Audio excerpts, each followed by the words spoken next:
sobre antes de ser do mar, ser terrestre, né?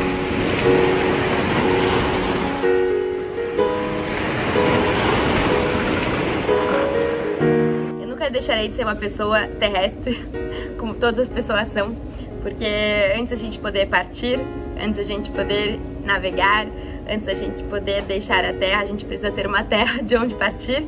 E por mais que hoje a gente possa atravessar os oceanos e a gente possa habitar as ondas e o azul, a gente nunca vai deixar de ter necessidades que vêm da terra. A gente nunca vai deixar de estar sempre à procura de água doce, que não necessariamente está a nosso dispor. A gente nunca vai deixar de procurar alimentos diversos, que às vezes não estão disponíveis no lugar onde a gente está.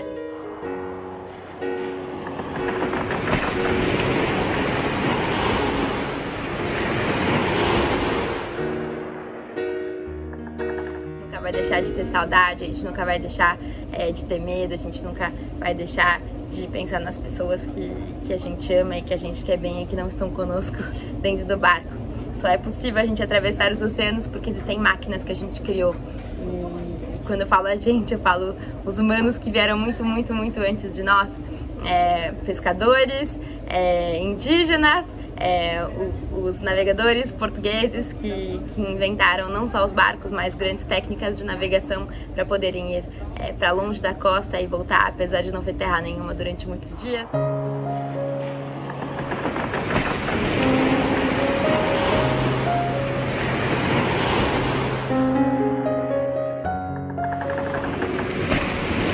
E é só graças a essa soma de gerações, de pessoas apaixonadas pelas distâncias no azul, que a gente pode hoje atravessar os oceanos com segurança e acreditando que a gente vai poder chegar na outra margem inteiros.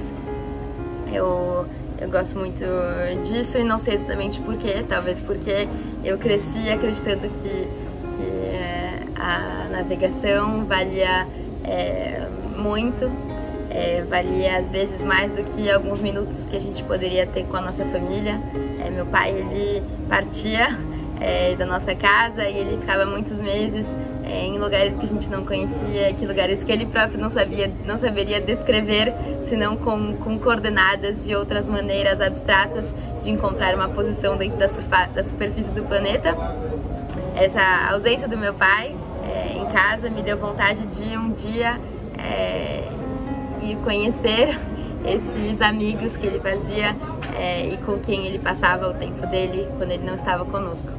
Quando ele voltava das viagens, ele trazia histórias e histórias mágicas, incríveis, de animais imensos, gigantes que cruzavam o caminho dele, de pedaços de gelo que eram maiores do que catedrais, de ondas que eram maiores do que prédios, e isso tudo me deixava muito fascinada e muito, talvez, viciada nessas histórias do mar. Quando eu aprendi a ler, eu comecei sempre a procurar livros que tinham barcos ou azul, cores, tons de azul na capa, e de certa forma isso mantinha esse sonho vivo. Em algum momento meu pai já não contava mais histórias, talvez porque ele não considerasse que elas fossem tão importantes ou tão relevantes, ou talvez porque ele não achasse que eu ainda teria vontade de ouvir, ou simplesmente porque ele tinha cansado de contá-las e eu continuei a procurá-las porque eu tinha o acesso às palavras escritas por pessoas que existiam e que não existiam mais. E isso foi muito importante para continuar alimentando essa vontade de navegar, mesmo quando parecia absurdo. Eu morava em São Paulo, uma cidade cheia de prédios e casas, onde os rios, que poderiam ser a maior riqueza do lugar, são os lugares onde a gente joga o nosso esgoto, são os lugares onde a gente coloca as avenidas expressas, né, as avenidas de alta velocidade, onde a gente passa o mínimo de tempo possível, onde de repente ficar parado perto delas é causa angústia e desespero para as pessoas que dirigem. Então a água não era o lugar para o qual a gente dava mais, para o qual a arquitetura e o urbanismo da cidade davam mais valor. E graças aos livros eu podia me enfiar nesse mundo onde a água era a coisa mais preciosa que poderia existir, onde a água era um meio infinito e vasto, para o qual a gente poderia desejar uma vida, para o qual a gente poderia dedicar uma vida inteira. E então isso foi muito importante. Em algum momento acabaram os livros na minha casa que tinham títulos e textos em português, e eu precisei começar a procurar outros livros que não estavam em casa, e depois procurar outros livros que não estavam nas línguas que eu conhecia, e foi assim que eu comecei a estudar francês. E o francês foi me abrindo várias portas. No início eu pensava que a língua só serviria para ler e acessar esses livros, e mais tarde eu descobri que a faculdade onde eu estudava, que era a Universidade de São Paulo, na faculdade de arquitetura, tinha um convênio com uma faculdade francesa, onde existia um curso de arquitetura naval. Eu achei que era um bom pretexto para me enfiar no mundo dos barcos e ter um pretexto para não sair mais. E assim eu fui, com aquele francês que era o suficiente para ler livros e não para conversar com pessoas, não para ouvir e compreender as aulas.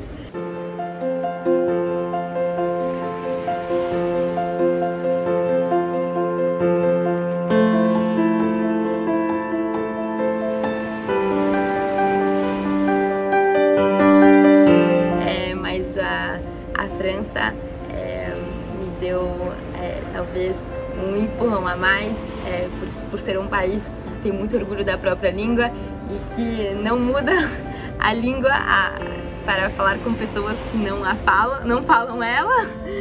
Então eu, pela necessidade, tive que aprender bem rápido o francês, e foi maravilhoso de repente estar no meio onde falar de travessias e de navegações não parecia ser algo tão impossível, porque de repente eu estava num lugar onde existiam pessoas que desenhavam dos barcos os mais diversos possíveis, né?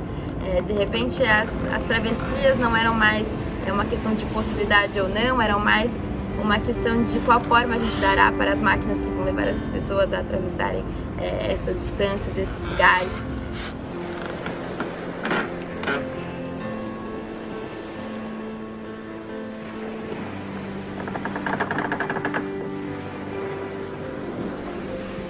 E a arquitetura me possibilitou isso.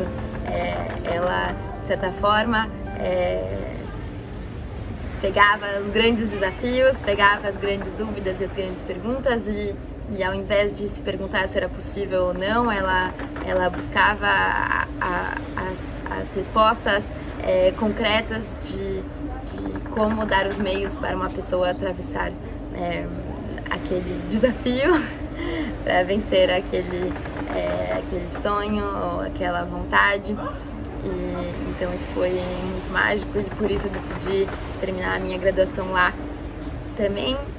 Estar longe de casa é uma experiência necessariamente transformadora, necessariamente desconfortante, necessariamente assustadora, porque eu achava que eu sabia muito, eu achava que eu tinha muita autonomia, muita independência, eu achava que eu me conhecia, eu achava que eu poderia falar com qualquer pessoa, e de repente estava num país onde eu falava como uma criança, porque as palavras que eu conhecia eram só as palavras que eu já tinha ouvido, e como eu ouvia há pouco tempo, eu conhecia há pouco.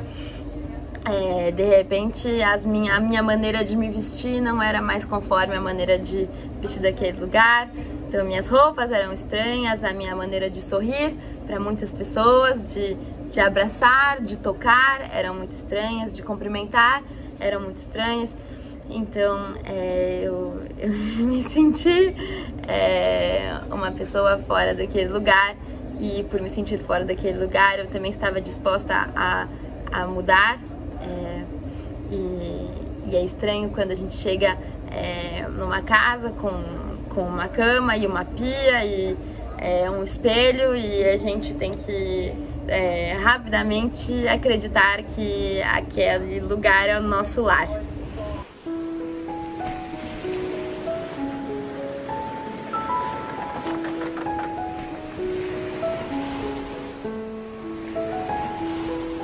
Então, esse exercício de transformar em nossa casa algo que não necessariamente tem o nosso cheiro, não necessariamente tem o nosso gosto, não necessariamente tem a nossa o nosso rastro, é algo que é muito transformador. E a partir do momento em que eu estava sendo obrigada a sair da minha zona de conforto e a olhar para o mundo e para mim de uma outra maneira, eu percebi que eu também estava mais disposta a tomar riscos, que talvez na casa onde eu morava desde criança, onde eu sempre tinha me sentido na minha zona de conforto, eu não tomaria. Talvez eu esperaria mais, talvez eu esperaria a grande oportunidade, talvez eu esperaria a grande chance, talvez eu esperaria a ocasião certa, o momento ideal. E quando eu estava fora de tudo, eu estava mais aberta a fazer essas apostas, a me colocar mais uma vez num lugar onde eu não conhecia, a me abrir de novo para as oportunidades que podiam aparecer. E uma das oportunidades que apareceu foi a de ir para a Noruega. Um seguidor do YouTube me convidou para ir para lá, e eu fui junto com 2 navegadores que eu não conhecia. Bom, quando eu cheguei lá de barco da França, de Brest até Oslo, esse seguidor, que na época ainda não era meu amigo, mas rapidamente se tornou, ele me disse que a ideia, quando ele me chamou para ir para lá, era de me emprestar o barco dele. Só que ele logo entendeu que para eu ser navegadora e para eu ser comandante eu precisava ter os meus próprios meios, fazer minhas próprias decisões, pagar pelos meus próprios erros. E então ele disse que não me emprestaria mais o barco dele, que ele me ajudaria a comprar o meu. E eu fiquei muito assustada, porque eu não imaginava tão nova ser dona de um barco, e também porque eu não tinha os meios de eu mesma pagar por ele naquele momento. Mas ele me emprestou o dinheiro para comprá-lo, e eu achei que seria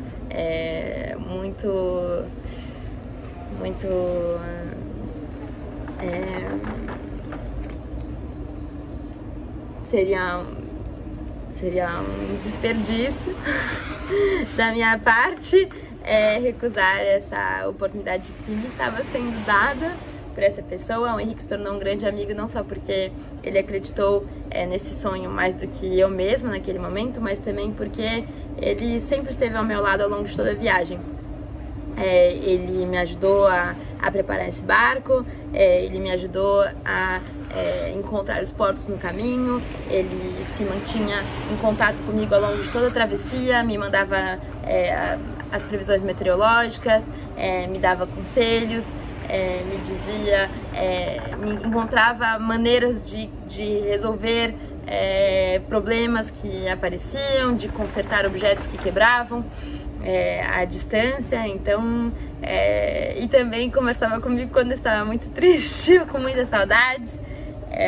Então eu sentia que essa viagem não estava sendo feita sozinha, apesar de eu estar no barco em solitário. Eu tinha de vez em quando contato com essa pessoa.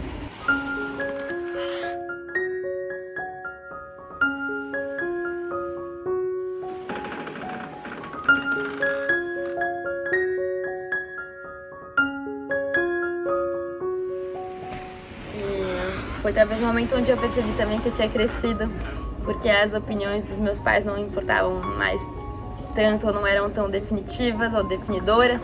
Eu acabei não contando pra eles quando eu comprei o barco, eu acabei não contando pra eles quando eu preparei o barco e a viagem, eu acabei contando somente no dia em que eu já tinha certeza que eu ia partir, que foi um dia antes de ir embora da Noruega, porque eu precisei também tomar coragem pra ouvir a reprovação deles e seguir em frente com o que eu queria, e até então eu não estava pronta pra isso. E crescer dói, porque a gente tem que aprender a construir em si mesma as estruturas que o tempo todo estavam prontas e postas e à disposição. Mas eu acho que faz parte, de certa forma, o mar, ele nos obriga a isso. Eu entendi que eu nunca aprenderia a navegar em solitário se eu não navegasse em solitário.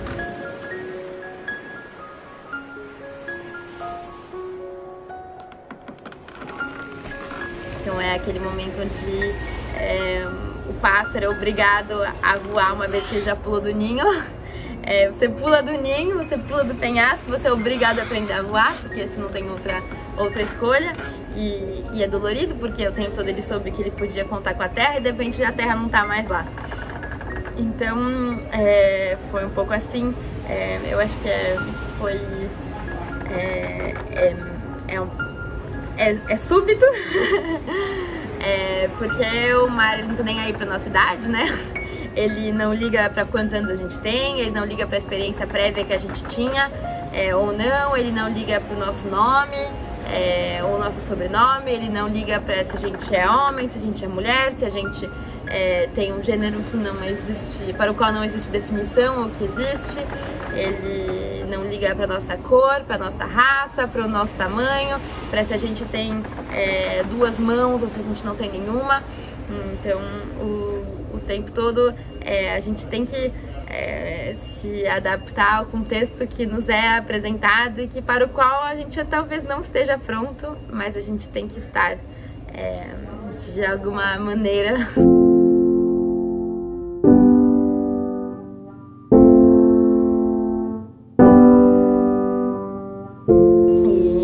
E a gente aprende também a aceitar aquilo que vem, porque às vezes o tempo para o qual a gente se preparou, a previsão que a gente tinha não valem mais, não existem mais e não correspondem àquilo que está ao nosso redor. Antes de chegar em Lisboa, né, quando eu parti da França para essa minha travessia de agora, que vai ser minha primeira travessia do Atlântico. Então estou com um misto de muita vontade, porque há muito tempo eu quero isso, eu desejo fazer isso, e com uma certa sensação de despedida, porque eu sinto que é a despedida de uma fase da minha vida onde eu quis e não sabia se poderia. E quando eu estava indo para Lisboa, antes de chegar aqui, eu passei pelo Golfo da Biscaia, que é um lugar conhecido por grandes tempestades, e ao contrário das grandes tempestades que eu esperava encontrar, eu encontrei uma enorme calmaria. E onde eu fiquei vários dias parada, o mar parecia um espelho, os golfinhos vinham e iam embora, e eu achava que eles não aguentavam mais me ver. Os pássaros pousavam na água e só com as nadadeiras deles iam mais rápido do que o barco. Então eu tive uma experiência que era diferente da minha expectativa, mas que justamente me ensinou a ter muita paciência. De certa maneira eu tinha raiva do tempo, eu tinha raiva de mim por ter partido e por ter feito as decisões que me levaram àquele poço sem vento.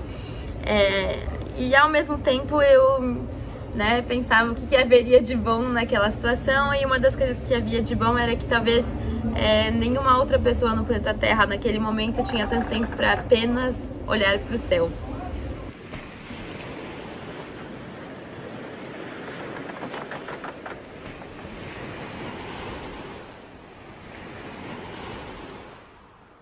E o céu é algo que no mar a gente vê o tempo todo, mas na terra também.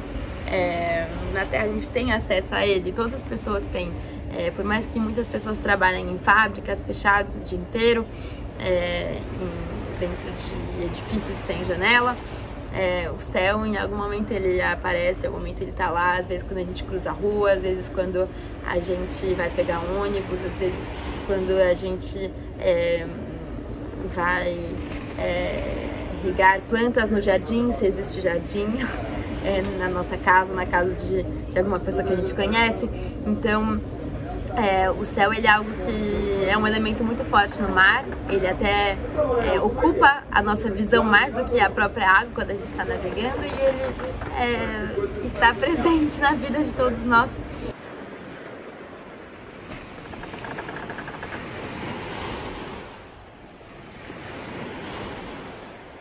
Então, acho que é engraçado que eu precisei ir para o mar, precisei estar parada, eu precisei ser obrigada a olhar para cima para poder lembrar da riqueza e da beleza que existe em a gente poder ver o céu. A outra coisa que é muito importante no mar e que acho que a pandemia só reforçou é o poder que tem a arte em transformar a nossa vida, em dar sentido para o momento que a gente atravessa. Porque eu não consigo, assim, conversando com pessoas, mesmo pessoas que dizem que a arte talvez seja um pouco inútil, não conheço ninguém que não seja transformado ou tocado por uma música, seja ela qual for, e não seja... Opa! Não tem quem não seja tocado por uma música que às vezes nos lembra a infância, que às vezes nos lembra um momento fácil ou difícil.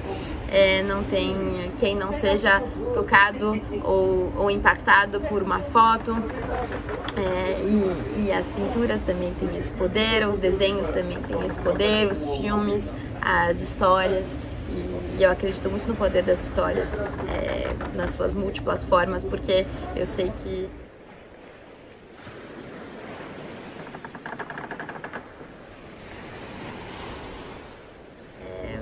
só quis navegar, eu só pude ter esse desejo porque eu tive acesso a histórias que me permitiram desejar, e o desejo é algo que pode nos levar muito longe. E eu vejo isso hoje em dia, por mais que teria sido mais fácil e talvez mais confortável, eu segui o caminho que talvez era sugerido pela escola e depois pela faculdade. Foram as histórias que me fizeram desviar da rota prevista, ou da rota talvez um pouco mais evidente.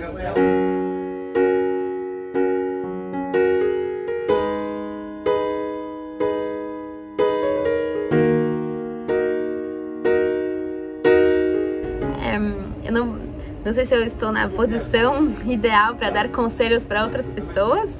Cada um faz seu próprio caminho e os nossos próprios passos a gente só pode dar com os nossos próprios pés, porque os sapatos dos outros não nos servem tão bem quanto os nossos próprios.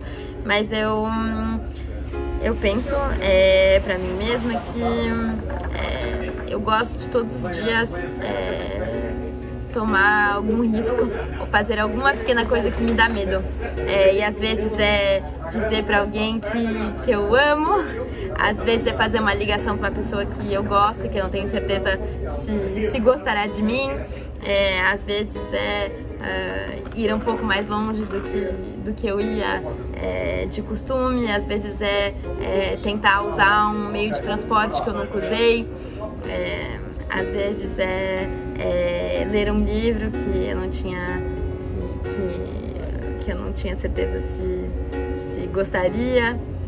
Então eu gosto de fazer alguma coisa que me dá medo, e assim eu me acostumo a ser sempre obrigada a ter coragem. Acho que a coragem a gente só sabe que a gente tem ela quando a gente a usa, e se ela ficar guardada a gente talvez não descubra toda a coragem que a gente tem. Agradeço muito o convite, agradeço as pessoas que estão nos escutando. É muito poderoso, muito poderoso poder trocar histórias e sonhos e desejos. E eu acredito que é isso que continua dando sentido para o lugar, para as coisas que acontecem ao nosso redor e para as escolhas que a gente faz e para os momentos difíceis e duros. São as coisas que a gente deseja e que vão além da nossa própria existência, além do nosso próprio querer, além da nossa própria vida.